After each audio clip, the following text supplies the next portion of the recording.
రూ. 10 సహాయం చేసి పదే పదే చెప్పుకునే రోజులు ఇవి. వరేవ్వా, పరిపూర్ణంగా నా గుండె చప్పుడు విన్నారు. ఆ ఫ్యాన్స్ అంటే అది ఇది అని నిజ జీవితంలోకి వచ్చేసరికి ఆ ఫ్యాన్స్ వీళ్ళకి కనబడరు. సంవత్సరంన్నర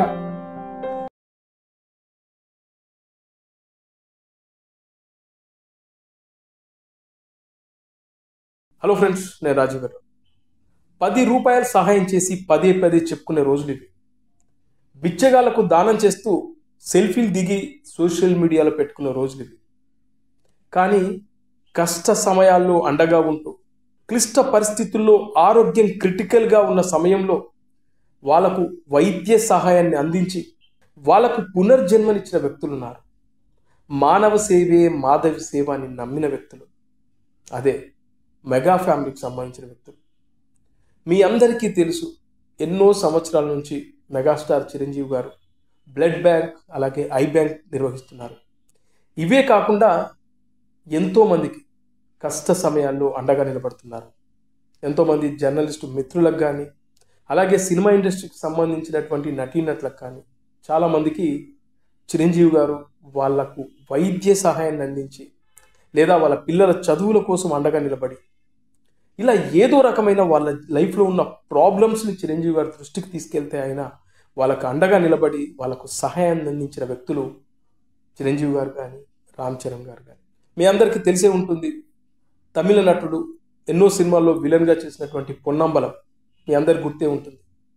ఆయన ఆరోగ్యం చాలా చాలా క్రిటికల్గా ఉన్న సమయంలో ఆ విషయం చిరంజీవి గారికి తెలిసి దాదాపు 40 లక్షల రూపాయలు ఆయన కోసం వెచ్చించి ఆయన ఆరోగ్యాన్ని కాపాడిన వ్యక్తి చిరంజీవి గారు.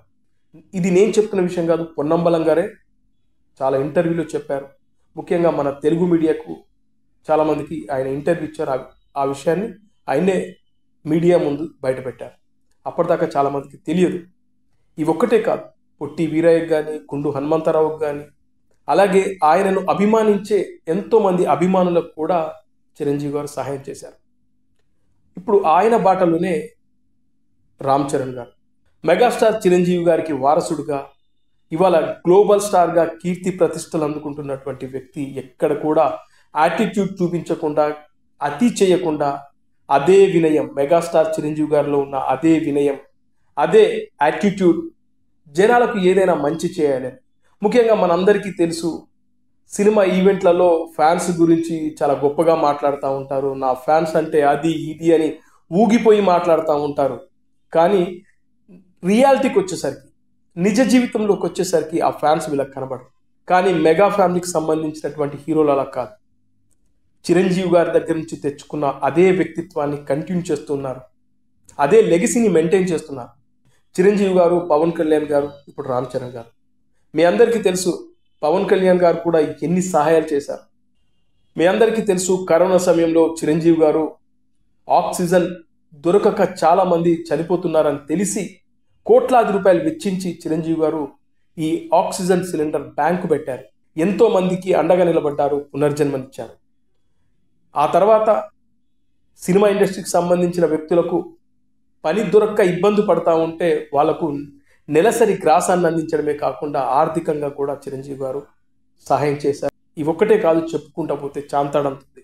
ఇప్పుడు ఆ లెగసీని కంటిన్యూ చేస్తూ రామ్ చరణ్ గారు కూడా ఇలాగే అభిమానులకు అండగా నిలబడుతున్నారు. దాదాపు 1.5 year కింద జరిగిన ఒక విషయం ఇప్పుడు బయటకు వచ్చింది. చాలామంది చూసే ఉంటారు. ఆహాలో నందమూరి బాలకృష్ణ గారు అలాగే రామ్ చరణ్ గారు ఒక ఎపిసోడ్ వచ్చింది. గేమ్ చేంజర్ ప్రమోషన్లో భాగంగా ఆహాలో ఈ ఎపిసోడ్ చేశారు. ఈ సందర్భంగా రామ్ చరణ్ గారికి తెలియకుండా ఆహా క్రియేటివ్ టీం ఆయనను సర్ప్రైజ్ చేద్దామనే ఉద్దేశంతో ఒక వ్యక్తిని తీసుకొచ్చారు స్టేజీ పైకి. అప్పుడు తెలిసింది అసలు విషయం మనకు.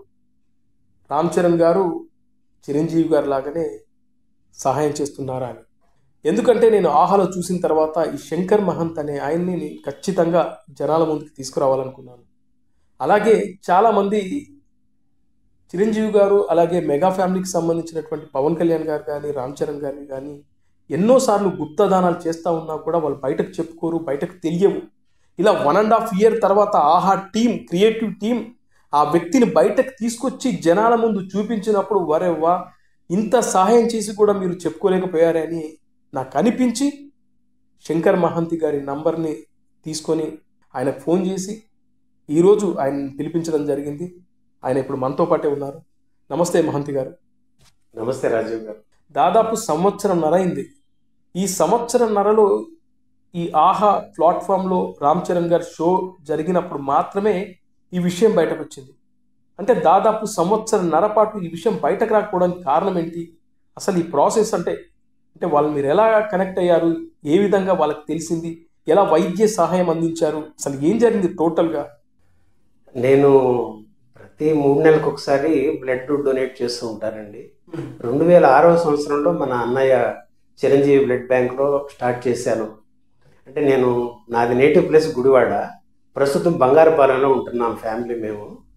2006లో వ్యాపారపరంగా వచ్చినప్పుడు ఒకసారి ఇచ్చున్నాను, 2007లో ఒకసారి ఇచ్చాను, 9కి 2009 హైదరాబాద్ షిఫ్ట్ అయిపోయింది సార్ యాజ్ ఏ ఆర్టిస్ట్గా. అప్పటి నుంచి ప్రతి 3 నెలలకి కంటిన్యూస్గా ఇస్తూనే ఉన్నాను.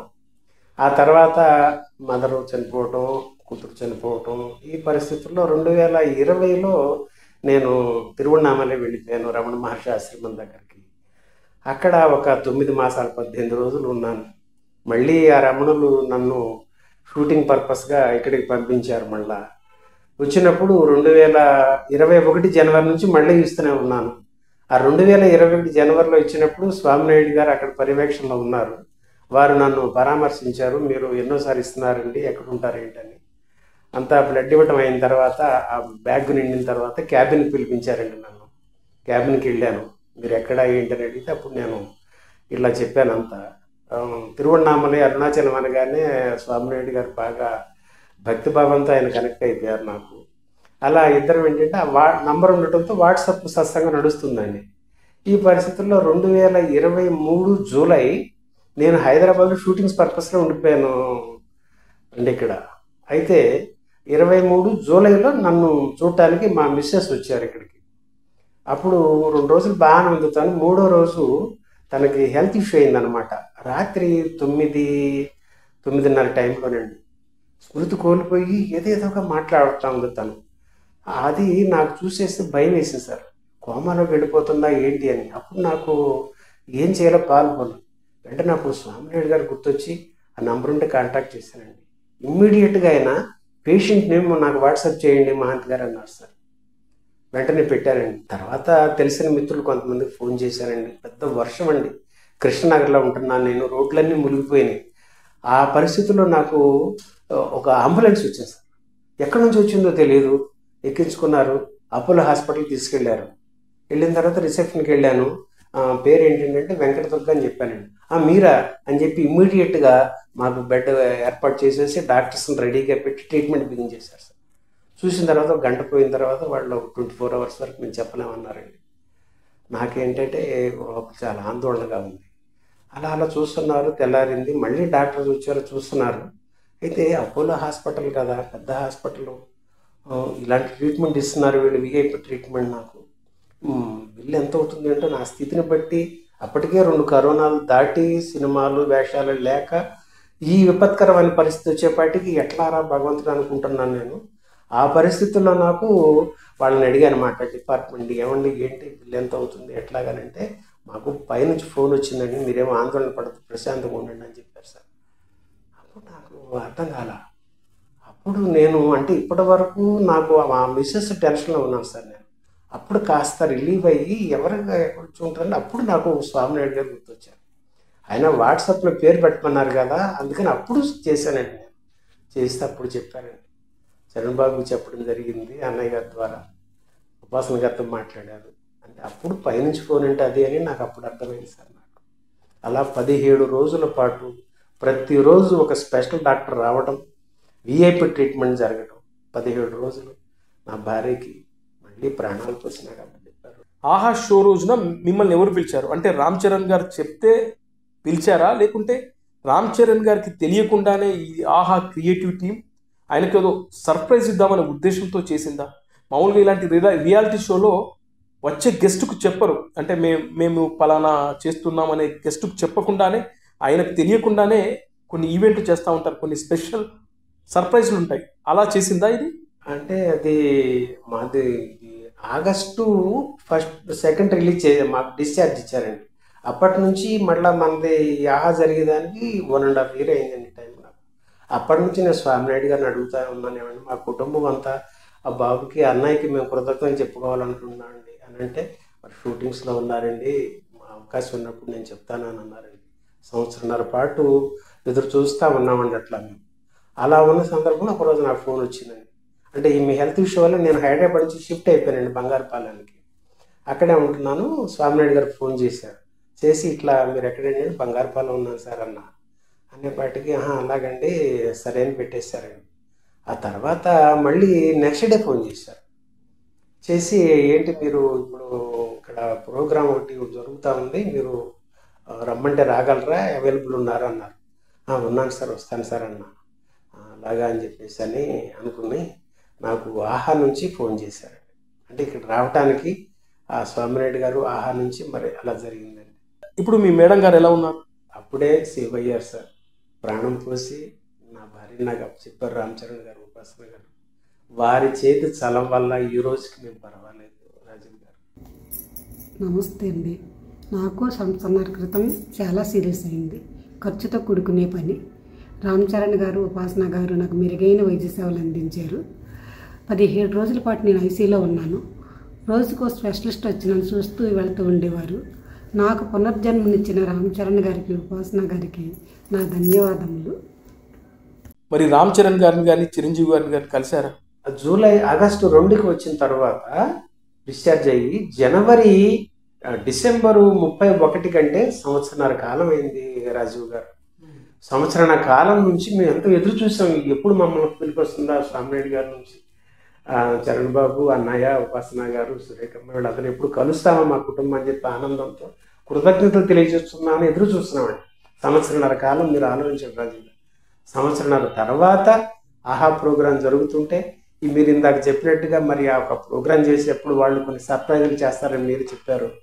ఆ క్రమంలో మరి ఆ చరణ్ బాబుని సర్ప్రైజ్ చేయడానికి తీసుకుంటే అందులో కూడా మళ్ళీ మా కుటుంబానికి అదృష్టం రావడం, మమ్మల్ని పిలిపించడం, ఆ బాబుని ఆ రోజున అక్కడ వేదిక మీద ఆత్మీయంగా ఆలింగనం చేసుకుంటే నాకు ఆయన నా గుండె చప్పుడిని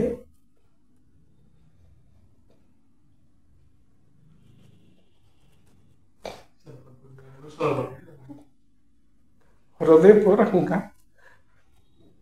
నన్ను వెన్ను తట్టారని పరిపూర్ణంగా నా గుండె చప్పుడు విన్నారు. చాలా ఆనందం. 1.5 అంటే అలా చెప్పుకోరండి అన్నయ్య వాళ్ళు. అది మరి నేను కూడా చెప్పాలి, ఎందుకంటే 1.5 కాలం పాటు ఎవరికి తెలియలేదంటే చేసిన వాళ్ళు చెప్పుకుంటూ ఉంటారండి. అందరికీ తెలుసు 10 రూపాయలు చేస్తే 100 రూపాయలు చేసేమనుకుని చెప్పుకునే పరిస్థితులు ఇందాక మీరు చెప్పినట్టుగా అదంతా వాళ్ళ గురించి మనం వద్దండి. ఆ మహానుభావుడు, కారణ జన్ముడు అన్నయ్య, పద్మవిభూషణుడు, నటరాజ అంశ. మీకు తెలిసే ఉంటుంది, మెగాస్టార్ చిరంజీవి గారు చాలా మందికి సహాయం చేశారు. ఆయన బిగినింగ్ స్టేజ్ నుంచే, అంటే సినిమా ఇండస్ట్రీకి కొత్తగా వచ్చిన సమయం నుంచే చాలా మందికి హెల్ప్ చేసేవారు. ఎమిడికి మొగుడు ఆ టైంలో, అంటే ఆ సినిమా 100 days ఫంక్షన్ టైంలో ఒంగోలులో పత్తి రైతులు ఆత్మహత్య చేసుకొని చనిపోతే ఆ కుటుంబాలకు దాదాపు 25 మంది కుటుంబాలకి తలా 25,000 రూపాయలు ఇచ్చారు ఆ రోజుల్లోనే.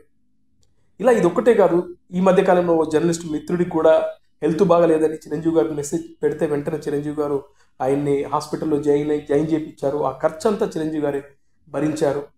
అలాగే చూస్తే చాలామంది ఇండస్ట్రీకి సంబంధించిన వ్యక్తులకు కానీ ఎంతోమందికి హెల్ప్ చేస్తూ ఉన్నా కూడా ఈ సోకాల్డ్ పీపుల్స్ ఎవరైతే మెగా ఫ్యామిలీ అంటే గిట్టని వ్యక్తులు ఆయనపై చాలా నీచంగా మాట్లాడుతూ ఉంటారు. చిరంజీవి గారు ఎంత సాయం చేసినా కూడా ఇంకా ఏదో చేయలేదనే ఫీల్గా, లేదంటే ఆయన సంపాదించిన ఆస్తులంతా రాసి చేయాలనే విధంగా మాట్లాడుతూ ఉంటే నిజంగా నాకు చాలా బాధిస్తూ ఉంటే చాలా సందర్భాల్లో నేను రియాక్ట్ అయ్యాను.